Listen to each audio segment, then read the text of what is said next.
So as we were taking Cookie, our new search team member, out for a walk in this snowy field on my left, we came across a pig farm on my right. Now this pig farm is an outdoor-bred, local, high-welfare pig farm. This isn't the same sort of pig farm where that grisly footage comes from, with the animals kept inside in farrowing crates and denied access to fresh air and sunlight. These animals get fresh air and do get sunlight, but as you can see from the footage, that means absolutely nothing for these animals.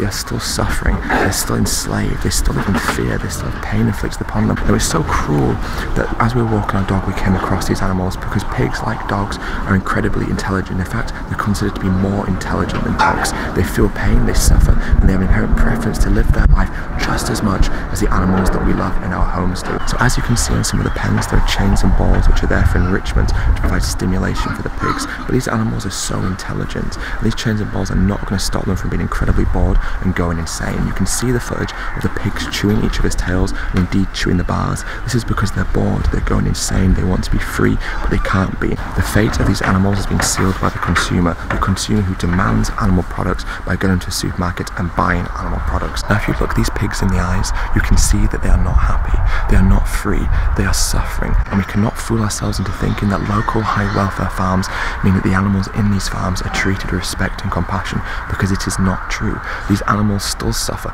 just in the same way as factory farmed animals do, and they all meet the same horrible, grisly and totally unnecessary end. So this suffering on any level, regardless of whether it's a high welfare farm, a factory farm, an organic farm, a local farm, it's irrelevant how the farm is labelled and marketed. This suffering is entirely unnecessary, and because it is unnecessary, it cannot be morally justified. Who are we to put them in a farm where they are enslaved, where they live a life of suffering, and where they have their lives ripped from them unwillingly?